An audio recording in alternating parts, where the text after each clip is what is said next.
You guys, Erin here. I am back with another moon update for you. What I'm going to be talking about today is this very spiritual new moon we've got coming up here on Thursday, February 27th.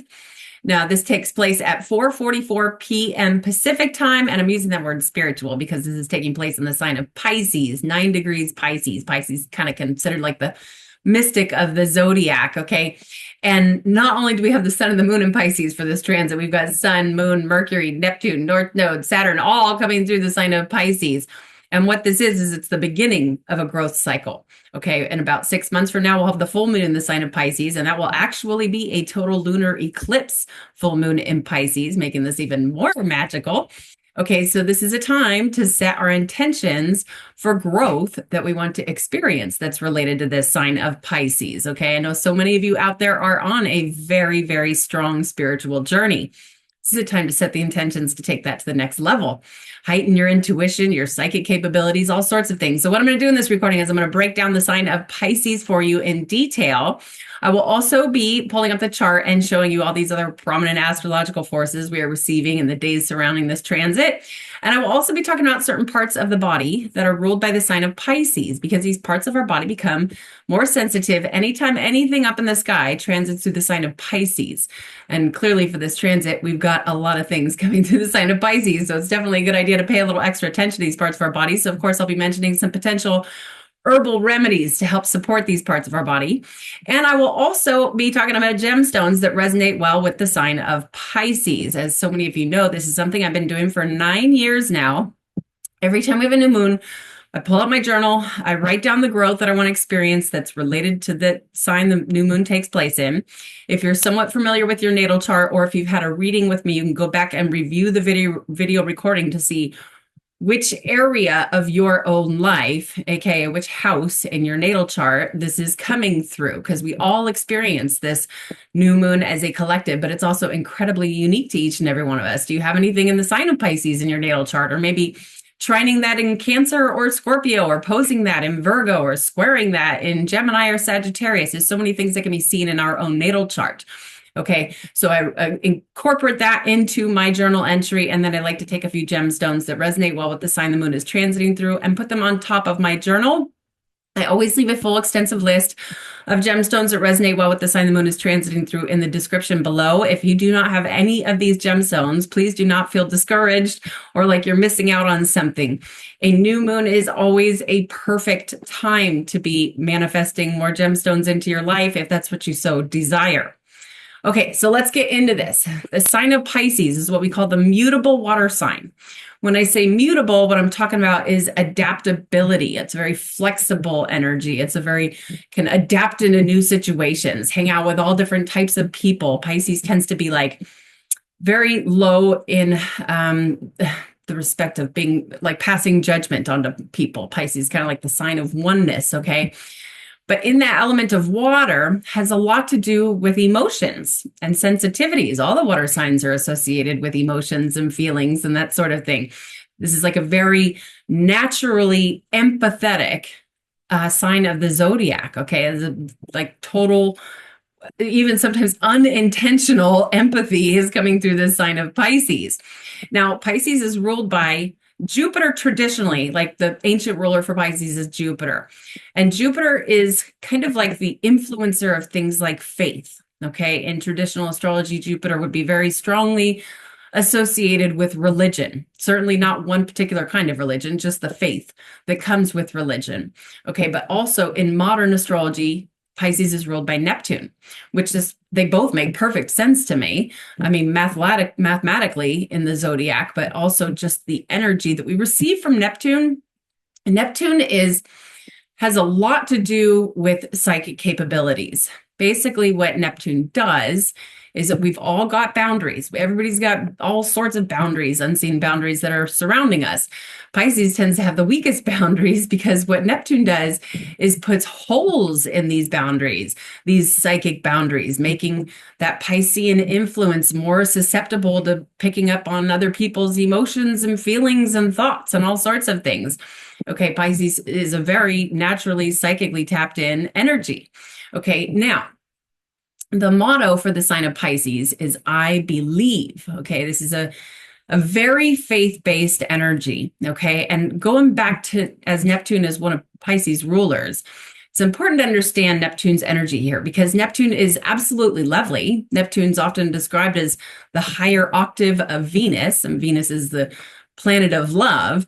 And so Neptune can be very diffusive and a very soothing energy, very powerful, but also very soothing.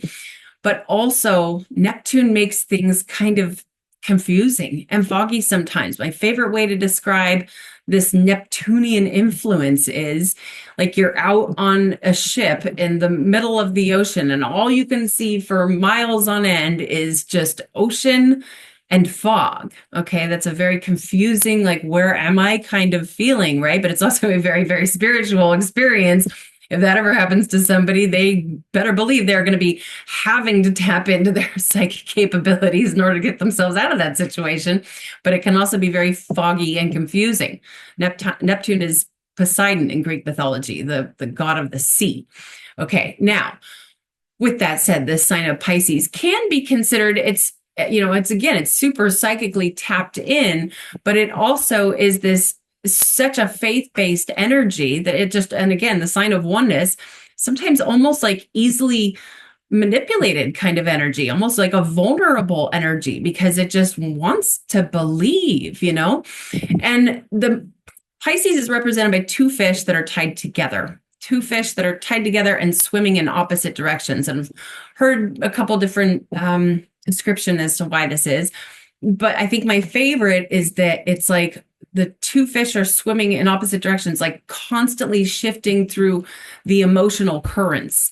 Again, in Western astrology, water is directly associated with emotions. Okay. So the two fish swimming in opposite directions is they're constantly shifting through these emotional currents of life. One thing about this sign of Pisces is that there can be, with it being mutable or adaptable, even though Pisces, you'll see a lot of Pisces people, not just necessarily sun in Pisces, even people with their moon in Pisces or Pisces rising. Sometimes this can even happen with Mars in Pisces or Mercury in Pisces. These people sometimes just need to go into their bedroom and shut the door and cry for no apparent reason. But because it's adaptable, often that they can kind of shift out of or swim out of being stuck in that emotional situation, like easily change their thoughts. Okay. Now, also the sign of Pisces, when I say the sign of oneness, it's like the sign that, I love how Judith Hill in one of her books, her most recent book, how she says, there's a quote for every single sign of Pisces. Her quote was, love, love, love is what makes the world go round. This sign of Pisces has a very strong tendency for just wanting everybody to get along. And that probably has something to do with this being this very mystical and spiritual energy. Pisces is the last sign of the zodiac. Okay. It comes at the very end of winter. Now, with that said, it's like the sign, it is said that Pisces is like already experienced all the other signs of the zodiac. It's the one that's most unearthly and just ready to leave this experience. And with that said, this sign is also very strongly associated with things like escapism. Okay, things that, whether that be through some sort of healthy escapism, so maybe even like some form of meditation, that sort of thing, but it's also very strongly associated with things like drugs and alcohol, or even addictions, because the sign of Pisces, it's just out in utopia land half the time. This can be this sign of daydreams. And I'll just say right now, I am a Pisces, and throughout my entire life, especially early childhood development, going to public school, that sort of thing, it was so difficult. It was like I would seriously be, 9 years old, sitting there telling myself, okay, Erin, don't phase out. Just listen to the teacher. Just try and concentrate, And it was still so uncontrollable for me to not go off into some sort of a daydream land. As I got a little older and started studying things that I really enjoyed studying, it became easier to concentrate. But this sign of Pisces is very well recognized for that. And with that said, if a Pisces can find some sort of a creative outlet, or if they find some sort of a career or a craft or something that they're creating for the world where they can go into that daydream land, often they will excel in that type of thing. If they can allow themselves to go off, and it's like it makes them more creative, that sort of thing. Another thing about this Piscean influence, this is something I've really noticed. See, Neptune entered into Pisces, or started peeking into the sign of Pisces back in 2011.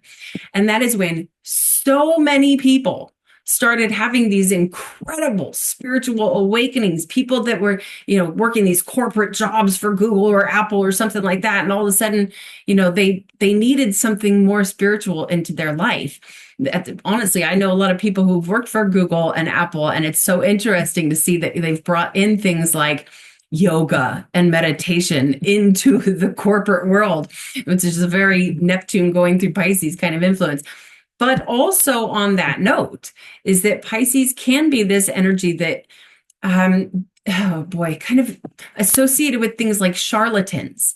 And this is something I've seen for so many years. I mean, probably even going back before 2011, is there are like a lot of new age charlatans out there. And I think that's something that we all need to be very, very mindful of. It's like use discretion with these, spiritual teachings out there, that sort of thing. I know some people have called me new age, which I just have to giggle a little bit about that, because to me, it's so important that we study the traditional spiritual practices, the stuff that our ancestors practiced and that sort of thing. So anyway, there's that. Overall, how do you want to grow in these ways? I mean, honestly, I can't even, this is going to be the last new moon with Neptune going through Pisces for like 150 years. And Neptune, again, being one of Pisces' rulers, makes it even more prominent, especially with that North Node right next to Neptune. So this is such an incredible time to be manifesting this growth, to be manifesting the stronger intuition, to be manifesting the stronger, seriously, psychic capabilities, the stronger spiritual practices, that sort of thing. But again, I also just would keep in mind through these, I mean, honestly, even just with the North Node going through going through Pisces until summer of 2026, especially if you've got strong Pisces energy in your natal chart, just be mindful of all those things that can make us kind of drift off or again, finding ourselves easily manipulated, that sort of thing, being tricked. Pisces is kind of like the sign of illusions and delusions. And honestly, there's pros and cons to everything in astrology, every zodiac sign, every celestial body, every house, everything. There's going to be pros and cons too. And the beauty of this sign of Pisces is this, naturally, mystically tapped in, but it's also very, very unearthly. But how do you want to grow in these ways? That's what I would be focusing on. Okay, so let's go ahead and pull up the chart here and start going through some of these aspects. So if you're new here, what I work with is geocentric Western astrology. So with that said, what we're looking at here is basically a snapshot of what we would call the tropical zodiac at the time of this new moon. Okay, with geocentric, that means we put Earth right here in the middle of this thing. These right here are the symbols for the planets and the celestial bodies. Like here's Venus, here's Chiron, here's Uranus, here's Jupiter. When we go in the wheel just a little ways, these things are the symbols for the zodiac signs that all these things will be beaming through onto Earth at the time of this new moon. So let's start here. Let's start with the sun and the moon. Here they are at 9 degrees. This right here is the symbol or the glyph for the sign of Pisces. And to be specific, this is at 49 degrees, 40 arc minutes. Okay, now, in case you're very new to this stuff, the way it works is the sun takes a year to go around the whole zodiac versus the moon goes around this thing every single month. And that is why the moon catches up to the sun every month. And that's what makes it a new moon. Now, we can think of this as it's like the moon is this motherly energy. Okay. The sun is this fatherly energy. So when the moon is crossing over the sun like that, it's like they're literally creating this energetic baby that grows over the next 6 months. And that's why our ancestors and so many different, ancient civilizations were working with new moons. This is why they are such a powerful time to be manifesting these new beginnings and growth. Okay. Now, I'm trying to decide where I should start here first. Let's start with Saturn here. So Saturn, I feel like, see, Saturn in astrology has a little bit of a bad reputation. He's considered the great malefic, and he brings things like chronic disease. But Saturn is also very much about strength. Like in the body, Saturn actually rules the bones, okay? Also is associated, it's like all the structural parts that hold us together.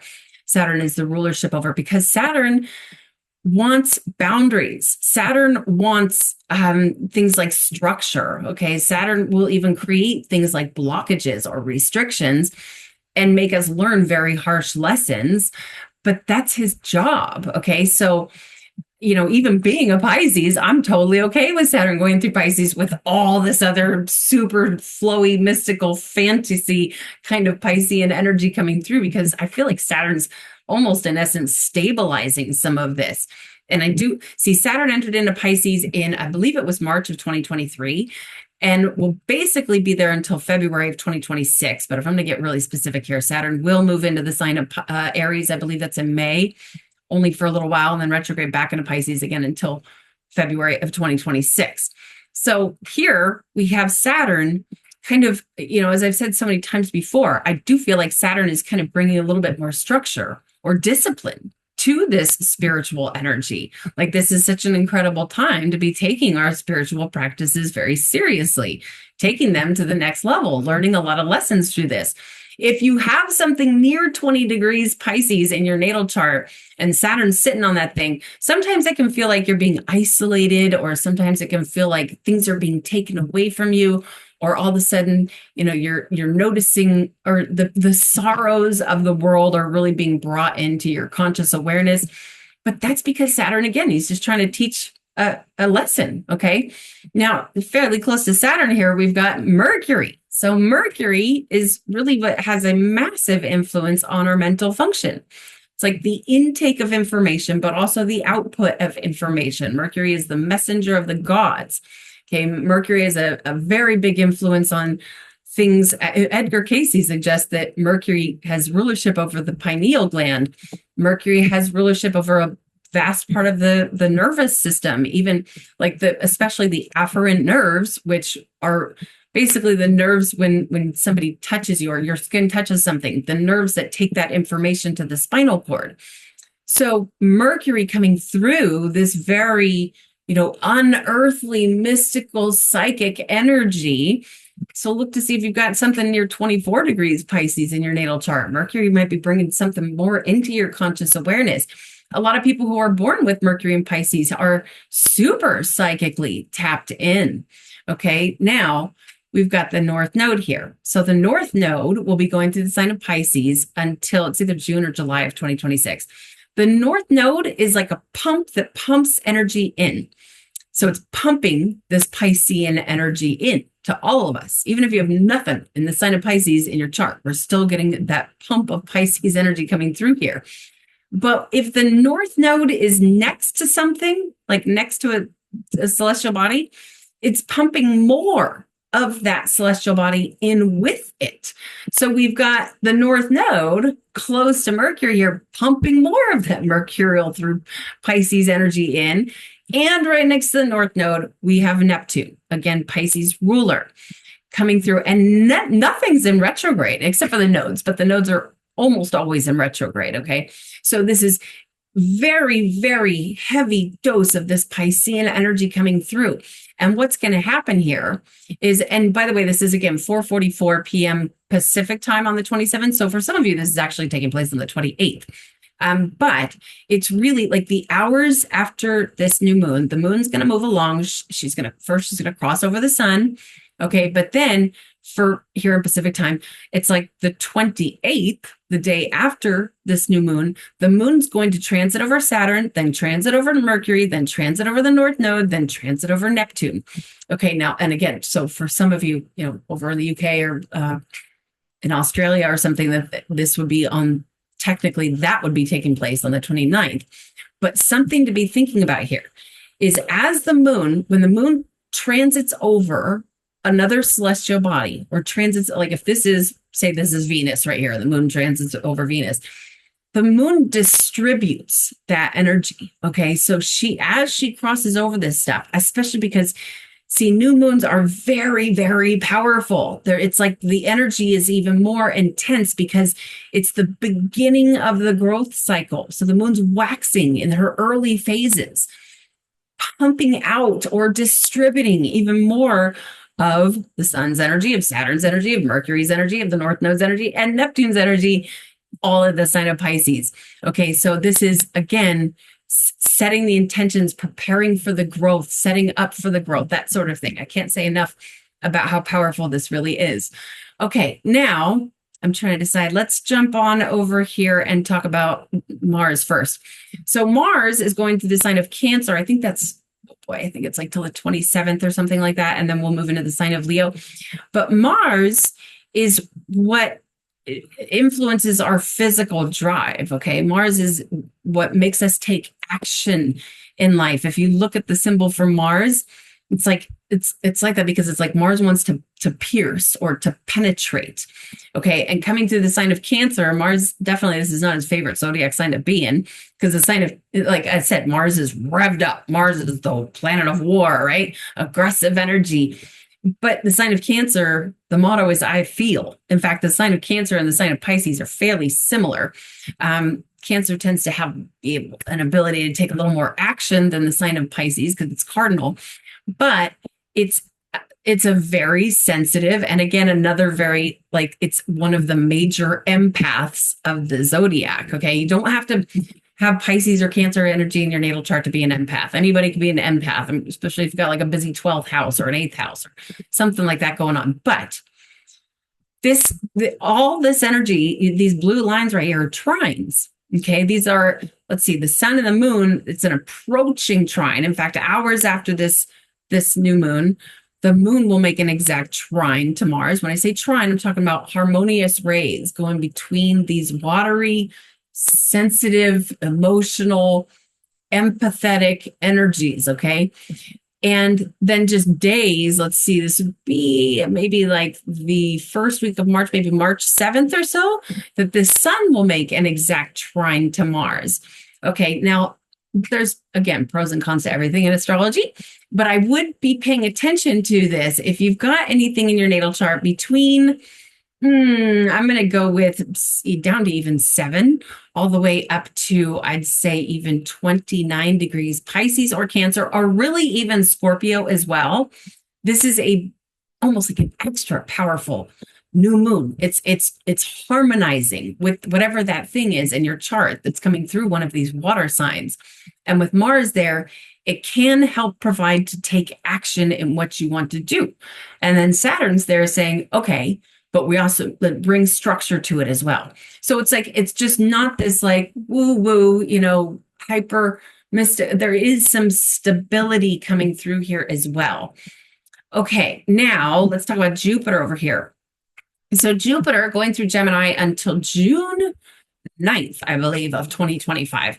So Jupiter, one of Pisces rulers, okay, he's like almost like a lord of this new moon, is again the bringer of faith. But Jupiter is also like a hot energy. Jupiter, what I mean by that is Jupiter can create energy. Jupiter is actually considered the great benefic. Okay, Jupiter brings abundance.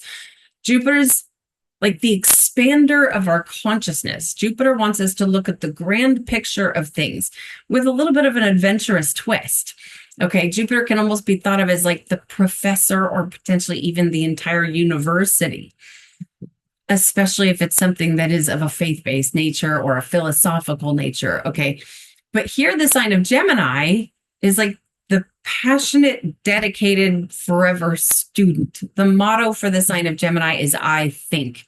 And as I've mentioned before, this is such a great time, especially if this is hitting something in your chart. When I say hitting something in your chart, say you've got something in the sign of Gemini, or potentially this is trining something, you've got something in Libra or Aquarius. If this is triggering something in your chart, this is an incredible time for expanding the consciousness, for studying things that are of either a faith-based nature or a philosophical nature, or even things like a Black's Law dictionary, things like natural law, common law, something like that. Could be a really good time for that. But another thing I want to point out, these squares that are going on here, let's see, the sun will make an exact square with Jupiter probably about 3 days after this new moon, and the moon will make an exact square with Jupiter just hours after this new moon. But squares are kind of, they're looked at as a harsh aspect, these 90-degree angles going right here. but because they can kind of create this like internal tension, but they can also force something to happen. Okay.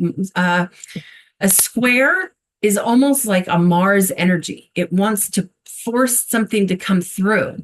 And since these are all mutable signs here, and this is a mutable sign here, this is providing an ability to adapt or shift into something new, maybe breaking an old habit or something like that, because these are very adaptable energies coming through. And the square is not necessarily such a harsh square, because this is one of Pisces rulers. Okay, this is all the sign of Pisces squaring one of Pisces' own rulers. So that can actually be something that we can use to our benefit. Okay, let's talk about this one wandering star that's coming through the fire sign, Venus. So Venus coming through the sign of Aries. And in fact, Venus is going to go retrograde. Oh, I think it's like 4 days after this new moon. She's moving along through the sign of Aries. She already went through the sign of Pisces, but now she's moving along the sign of Aries. And again, like 3 or 4 days after this new moon, Venus is going to retrograde and move back into the sign of Pisces. This is going to be a really, really interesting Pisces year, because not only that, Mercury here is also going to move into the sign of Aries, and then we'll retrograde back into Pisces. So there's just this super heavy dose of Pisces energy coming through for quite some time. But for now, Venus is moving along here in the sign of Aries, which is maybe not her favorite zodiac sign to be in. Venus actually rules over here, the sign of Libra. So when she's in the opposite sign of what she rules, she's in her detriment, or she's working in slightly a debilitated way.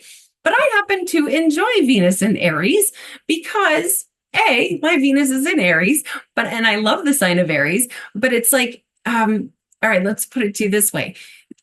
From a collective basis, okay, Venus is almost making people attracted to or loving that Aries energy, which Aries is like the warrior of the zodiac. Aries is aggressive. Aries is all about taking action. It's ruled by Mars, okay? And I happen to enjoy that energy thoroughly. But if this is hitting something in your chart, let's say you've got something near 10 degrees Aries, Venus might be calming that thing down, okay? Or Venus could potentially be bringing in some sort of like a new relationship in, or maybe she's making you feel more beautiful. All of a sudden you, I don't know, got some new makeup, or your hair is feeling extra shiny. Something like that could be going on. If Venus is, it depends on what it is that's in your chart, but that's what I would be keeping my eyes out for. And again, especially since Venus is going to go retrograde over this could even, once Venus goes retrograde, there's kind of there's a reputation for Venus bringing in like past lovers into your life if she's retrograding over something in your chart. So that's something you might want to keep in mind. Okay, and not only that, but Venus is making a sextile with Jupiter. That's great. The two benefics are getting along. They're sending these energies of opportunity towards each other. Okay, now next up, we better mention Chiron here going through Aries as well. So Chiron, I think it's like another year and a half. Chiron is going through Aries. So Chiron has really, finally out of that 19 degrees. Chiron was at 19 degrees, like really drilled into that 19 degrees, especially because when we had that total solar eclipse back in April of 2024, Chiron, the sun, and the moon were all at 19 degrees Aries. So if you have something, say between like 18 and 22 degrees Aries, you've been experiencing a heavy, heavy, strong dose of Chiron energy. Chiron is the wounded healer. Well, to simplify, it would have so much to do with our wounds from early childhood development, wounds that, for the most part anyway, it's like wounds that happen when we're so young that we generally won't even remember them. And so they're so deep within us. And then we're all of a sudden we have some sort of a Chiron transit. Chiron like transits over something in your chart, your sun, or you're having a Chiron return or something like that. And maybe the wounds, all of a sudden you have some sort of a memory that you didn't even know was there. And Chiron wants us to heal those wounds. And when we do, we become healers ourselves. Maybe whether it's on a professional level or not. Okay, another thing Chiron can do, especially Chiron return, is somebody who's like been working for 30 years to heal themselves from some sort of a trauma, trying to fix themselves. And then all of a sudden we have like a Chiron return. This happens a lot. That usually happens when we're around 50 years old, where this thing that we've been trying to fix about ourselves for so long, all of a sudden we realize, like, why am I trying to fix this thing? It's acceptance. This is part of who I am. And it can actually empower you going through a process like that, especially if you're helping others heal.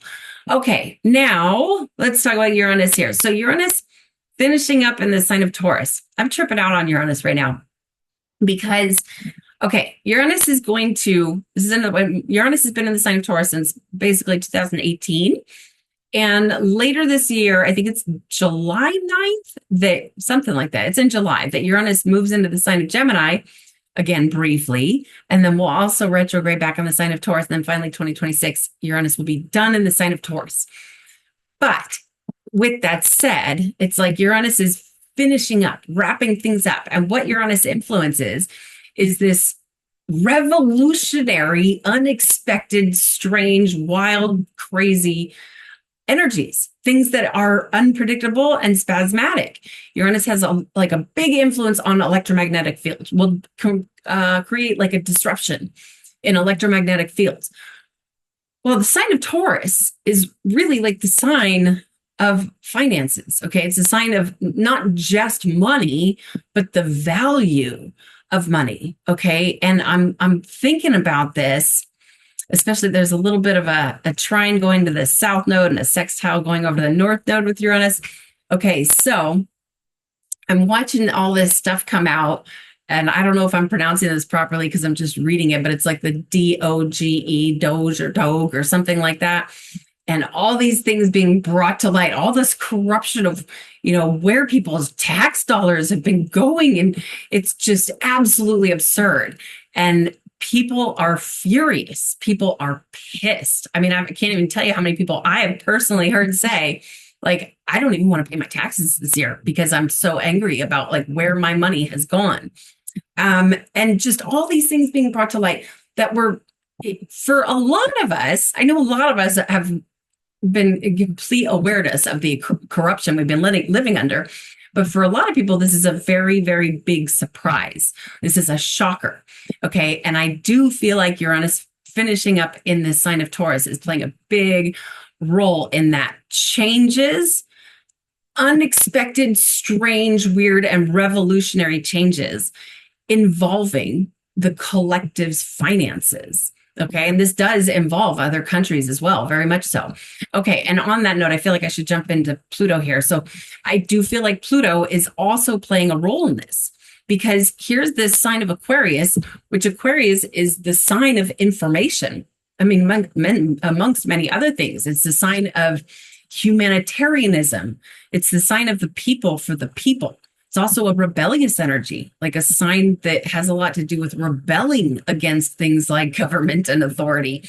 That doesn't mean everybody who's an Aquarius is going to be a rebel against authority or anything like that. But the sign of Aquarius in of itself has a lot to do with information being received, especially through the form of technology. I've talked a lot about this in previous videos, where it's the water bearer who detaches emotions from the water and pours the water out as information. So it's like the sign that will detach from emotions to understand the higher level of truth or the more intellectual perspective. Where's the lesson we learn in this? And it's, again, also the sign of humanity. Okay, well, Pluto influences a very dark, powerful, transformational process. When I say dark, Pluto often exposes things of a very dark nature. There's, it could be said that Neptune conceals, but Pluto reveals. Okay. And so here, and that creates this, again, it's like Pluto's showing the darkness that's been going on to humanity, just entering into this sign of Aquarius. And not only that, but here we have this sextile also going. I think it's a fairly weak sextile, but it's a sextile going up to the north node and a trine going down to the south node. That would have a lot to do with our karma, the collective karma that's going on. So many things being revealed. I saw something the other day. Apparently this happened back in like 2018. But it's now being more brought to light There was something they had to do with an abandoned Kentucky Fried Chicken in Arizona, that they found tunnels, like underground tunnels that led all the way to Mexico, some like an apartment in Mexico. And there, it was clearly a human trafficking tunnel. Clearly, they were finding children's stuff under there. I mean, all kinds of, and again, a lot of us have known that this stuff has been going on. I mean, from my understanding, there's tunnels underneath all over the world, that there's a lot of trafficking that goes on, but this is really being brought to light. And I do feel like the combination of Neptune, Pluto, and Uranus all changing zodiac signs kind of within a few months of each other is playing a very big role in all of this. Okay, so enough of that. Did I leave anybody out here? Yeah, let's talk about the South Node over here in Virgo. So the South Node's going through the sign of Virgo until it's either June or July of 2026. So with that said, if you've got anything in the sign of Virgo in your natal chart, that South Node, the drain point, will transit over that, setting the intentions to let something go that involves that sign of Virgo. In the body, the sign of Virgo rules the intestines and the liver. Be a very good time for, detoxifying these parts of our body, but can also have a lot to do with being like analytical, paying such close attention to the details that you forget to take a step back and look at the whole grand big picture. The sign of Virgo can also have a lot to do with being of service. Sometimes somebody's got an immense amount of Virgo in their natal chart. I happen to know somebody like this where their whole life is just dedicated to being of service. And sometimes, we just don't need to remember to focus on ourselves as well, instead of just constantly, being of service to other people. Okay, so there's that. I think I went through everything I wanted to. Let's talk about body parts. Okay, so in the body, the sign of Pisces does rule the feet. Okay, it's like 0 degrees Pisces would kind of be the heel. 28 to 29 degrees Pisces would be the toes. And so we might want to be a little bit mindful with our feet, especially if you got something in the sign of Pisces in your natal chart. But I think what's probably more important to discuss here is that the sign of Pisces also has a massive influence on the lymphatic system. And this is kind of like an extra dose of really even all the fluids in the bodies. Since we've got Mars basically rules over things like acute diseases, or like an injury or an accident or something like that, which is going through, again, Cancer is a water sign. Then we've got Saturn going through Pisces. Saturn's the great malefic. Okay, Saturn rules over things like chronic disease. So we've got both the malefics going through these water signs. So really all of the waters in the body, all of the fluids in the body, just being mindful of that, moving our bodies around, that sort of thing. But I think ultimately the lymphatic system is probably the thing that I would be focusing on most here. Now, of course, the lymphatic system is so important because it's a huge part of what removes, dead byproduct from all kinds of weird things in our body, parasites, all sorts of weird things. And it doesn't necessarily have like a pump. Okay, so this is something that we need to be taken care of with movement, jumping, what do they call those things? A kind of like what almost looks like a trampoline, but there's another word for it these days, like the smaller one. Jumping up and down, cartwheels, even, yoga, certain stretches, that sort of thing. And I, for one, when it's this time of year, when it's like wintertime period, I have a very difficult time getting out and moving my body around because it's so cold. I just want to be inside by the fireplace. But I do think it's really important that we all get some sort of movement going on in our body, especially in the days surrounding this transit, because that lymphatic system, for some people, there may be a blockage. For some people, it just depends on how this is hitting your natal chart. For some people, it might be providing a good opportunity to get the lymph nodes, moving, get everything pumping. Okay, so there's that. And as far as herbal remedies go, I'm going to say this. There's a lot of different, there's even calendula. Calendula is like, it's almost like a remedy for everything. Calendula is such a powerful detoxifying, warming agent for the body, these beautiful yellow flowers.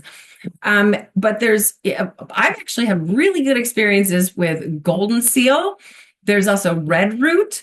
There is red clover, can be great for the lymphatic system.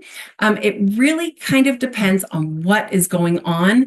And so I wanted to bring this out. This is a really good book, and I'm not trying to promote anybody or anything like or trying to advertise or anything, but I just want to say that this book, The Earthwise Repertory by Matthew Wood, has like a couple pages, especially one page that's really in-depth information about how to care for the lymphatic system, like whether it depends on if it's a hardened lymph node, if it's really jammed in there, if it's something that's soft and squishy, that sort of thing. Really excellent book. I'm not just for the lymphatic system, but all sorts of things. Excellent book. Okay, so there's that. Now, also, Pisces is said to rule over what is called the extracellular matrix. Okay, the extracellular matrix would be the best way to describe that is like a network of molecules, proteins, polysaccharides that surround and support the cells inside of the organs and the tissue. It's actually like this magical network of things that also can help to keep even everything in the whole body good and clean. I would actually encourage you to look into Matthew Wood, same guy, has a book on the extracellular matrix as well. So that is what I'm mostly going to be focusing on inside my body for this new moon in Pisces. Now, as far as gemstones go, the dedicated zodiacal birthstone for the sign of Pisces is Aquamarine, which is a beautiful stone. If you were to look up, the metaphysical properties of aquamarine, you're going to find all kinds of things like, yes, it's super opening to the pineal gland. It's a very mystical energy. It's a very, sort of metaphysical energy that we get from aquamarine. It's also said to be very protective, especially for traveling overseas. Anytime I've ever gone on a plane, I don't think I've ever flown anywhere where I didn't go over the ocean. Every time I've flown, I've always had to fly over the ocean. Always brought my aquamarine. I've had this thing for years. Went on a cruise last summer with my family, made sure to bring my aquamarine with me to keep myself protected. But that's what we can say about aquamarine. Beautiful stone. And then there's this right here is fluorite. In fact, I've got a couple pieces of fluorite here. Fluorite is another very Piscean stone. Fluorite usually comes, it's almost a similar color to aquamarine, but it also comes in purple. Okay, it's usually like a blend of greens and purples. This one too, it's just a little bit darker, but it also comes in yellow. I've even seen it in orange. And fluorite is said to be actually, on a metaphysical, hypothetical perspective here, is said to be good for the lymphatic system. I've known women who have put little pieces of fluorite in the side of their bra to help support good lymph flow, that sort of thing. Another one I want to mention here, which is quite different, is bloodstone. Bloodstone is actually technically more like an Aries stone, but it does resonate beautifully with the sign of Pisces. Where I get most of this information from is the Encyclopedia of Crystals by Judy Hall. Okay, and the reason I wanted to pull out bloodstone is because it's a little more grounding and a little more protective, against like unwanted energies than say aquamarine and fluorite. But another one I'm going to mention here, this right here, is turquoise. Turquoise is like really kind of technically Sagittarius's stone, but Sagittarius is ruled by Jupiter and Pisces is in part ruled by Jupiter. Turquoise is said to be one of the most protective stones out there for protecting the body from injuries. Okay, so that's, I think, what I'm going to be working with this new moon. Another one to mention here is that, like, from the Upaye perspective, it would be yellow sapphire would be more like Pisces, because yellow sapphire is Jupiter's stone. Okay, and this Jupiter it would be like, because Jupiter is Pisces' traditional ruler, a yellow sapphire, in fact, for especially Pisces risings, yellow sapphire can be great. Also for Sagittarius risings. I don't have a yellow sapphire, but I'm intending on getting one. They are not quite as affordable as things like aquamarine and bloodstone and turquoise. So there's that. I think I will leave that there. If you would like to schedule a natal chart analysis, we can go into your transits, your progressions, whatever you so desire. You can schedule straight through my website, which is erinwageastrology.com. And if you do schedule through my website, I love it when people leave a little bit of a note. You don't have to. If you're just want the basic reading, you don't have to leave a note. But if you want to learn more about, medical astrology or something very specific going on in your life, there's a little place to leave a note to let me know in advance.